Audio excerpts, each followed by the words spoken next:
Kaibigan, huwag mong kalimutan mag-subscribe sa aming channel at huwag din kalimutan i-click ang notification bell at subscribe button para updated ka sa weekly upload. Subscribe na! 7 pelikula ng katatakutan na base sa tunay na buhay.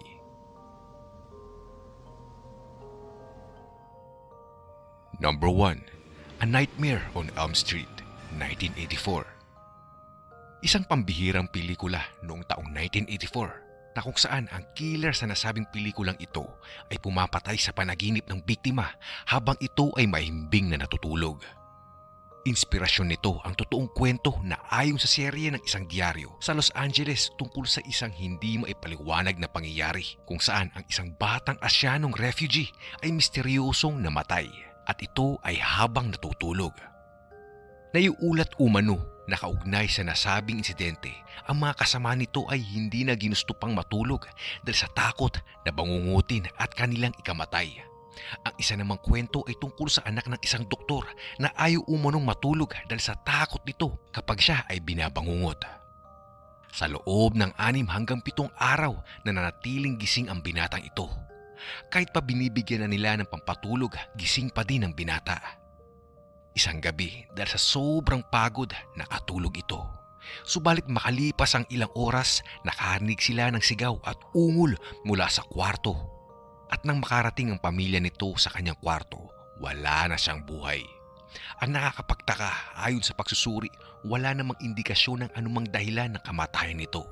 Natagpuan din umano ang isang coffee maker sa kanyang cabinet, pati na ang mga pampatulog na hindi niya iniinom para lang manatiling gising. Number 2, Child's Play, 1988. Hango sa totoong buhay ng isang pintor ang horror movie na ito noong 1909. Isang Key West painter at isang manunulat na si Robert Otto ay sinasabing ang isa sa tagapagsilbi ng kanilang pamilya at siya ay naglagay ng isang voodoo curse sa kanyang laruan na pinangalanang Robert the Doll. Pinaghihinalaang ang nasabing manika ay misteryoso nagpapalipat-lipat sa mga kwarto, kumakatok sa mga kasangkapan at gumagawa ng ingay at mismong nakikipag-usap umano kay Robert.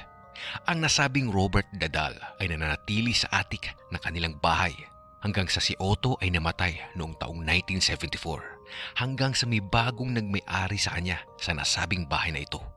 Sa kasalukuyan, ang Robert the Doll ay makikita sa museo at sa pelikula ang pumapatay ay isang manikang sinasaniban ng masamang espiritu. Give me the power, I beg of you! Number 3, The Amityville Horror, 1979.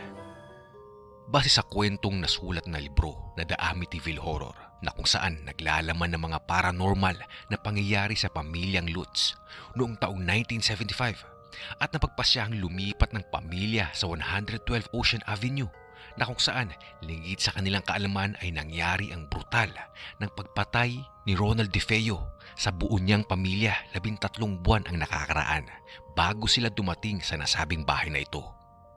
Kaugnay nito, sinasabi ng pamilya na nakakakita sila ng mga kulay berdeng putik sa mga dingding at isa umanong hayop sa anyo ng baboy na mapula at nanlilisik ang mga mata sa loob ng kanilang kusina, gayon din sa sala. At sa takot umano ng pamilya, wala pang 1 buwan iniwan na nila ang nasabing bahay na matatagpuan sa maliit na bayan ng Amityville. Samantala, sa pares na pangyayari din ay inilahad sa pelikula. Makikita na may sadyang hindi nakikitang elemento na naninirahan sa naturang bahay. Ayon dito, ayaw nitong may ibang nakatira sa nasabing bahay, kung kaya ginagawa nito ang lahat ng mga pananakot na pwede niyang gawin. Umalis lamang ang sinumang mag-aangkin dito. Number 4, The Exorcist, 1973.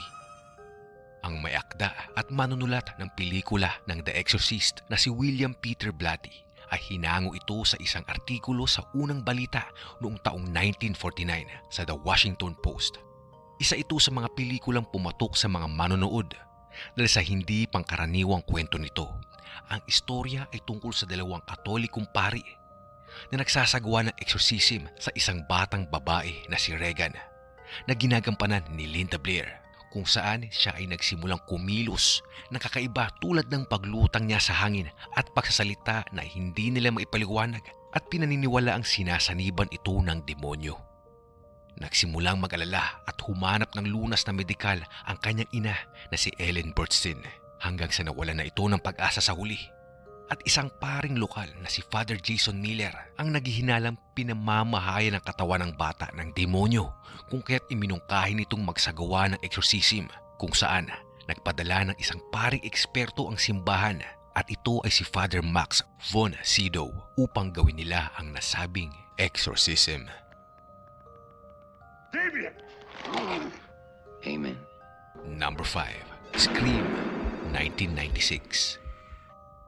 Isang taon makalipas ang pagpaslang sa kanyang ina, ang isang dalagita ay muling ginagambala ng panibagong mamamatay tao, kung saan ang target nito ay siya, pati na ang mga kaibigan nito, gamit ang mga pelikulang katatakutan bilang parte ng kanyang pagpatay. Nakakatanggap ito kasama ang kanyang mga kaibigan ng kakaibang tawag sa telepono. Hindi nagtagal, kanilang nalaman ang tawag ay galing sa isang mamamatay tao na nakamaskara ng puti at may malaking itim na robe na ang hangarin lamang ay magiganti. Ang kalimitang tawag nito sa telepono ay kinabibilangan ng ano ang paborito mong nakakatakot na pelikula. Kaakibat ng ilang mga nakakatakot na trivia, tatapusin nito ang kanyang kahibangan sa pagkalat ng katawan ng mga inosenteng mamamayan sa maliit na bayan ng Woodsboro.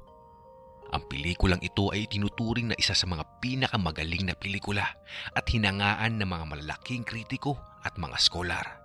Nabansagan at napasama din ito sa ranggo ng mga sinasabing pinakamagandang pelikula sa lahat ng panahon at nagtalaga ng bagong pundasyon para sa pagtanggap ng bayolente, pag-uugali at kasarian sa mga pelikulang Amerikano.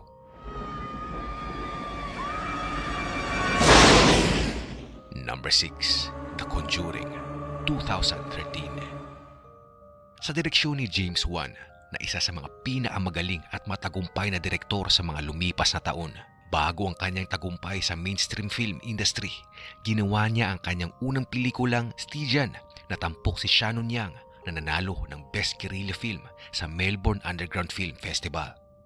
Kaya naman hindi maipagkakaila na magaling ang ginagawa niyang pagdidirect sa pelikula ng The Conjuring. Dahil patunay dito ang paunang ulat na ito ay kumita ng 3,300,000 mula sa unang Huwebes ng pagpapalabas at naging 15 beses na box office hit sa buong mundo, na dahilan upang umabot ng 300 million ang budget nito sa produksyon. Ang istorya ng pelikulang ito ay patungkol kina Ed at Lorraine Warren ng mga American paranormal investigators at may mga akda na nauugnay sa mga kaso ng mga lagim at kababalaghan. Ang kanilang mga ulat ay hango sa Amityville Horror at sila ay nagtungo sa pamilya ng Peron upang tulungan sa mga nararanasan at sa kanilang tahanan sa Harrisville, Rhode Island noong 1971. Number 7. The Blob, 1958. Maniwala man tayo o sa hindi, pero ang The Blob na pelikula noong 1958 ay buhat sa isang artikulo sa New York Times Magazine. Isa ito sa mga pelikulang tumatak sa mga manonood na may konseptong sci-fi na pinagbibidahan ni Stephen McQueen bilang Steve at ang kanyang kapareha na si Anita Corsut bilang Jane. Ang kwento ng pelikula ay pinagsimulan ng 4 na opisyal ng pulisya ng Philadelphia na mismo nakasaksi sa isang kakaibang material na anyo na kung sa ngayon ay pinaniniwalaang star jelly, isang transparent na bagay. At noong sinubukan ng isang opisyal na pulis na galawin ang naturang bagay, bigla itong nawala at naglaho. Kaya naman wala silang maipakitang ebidensya sa FBI at ito ay aktwal na dumating sa pangyayari maliban sa marka na iniwan nito sa lupa. Umikot ang istorya ng pelikulang ito sa isang misteryosong alien na nagkaroon ng buhay na nagpakilabot sa mga mamamayan ng maliit na bayan kung saan ay palaki ng palaki ang anyo nito habang inuubos ang lahat ng nadaraanan nito sa kalsada. David, the theater.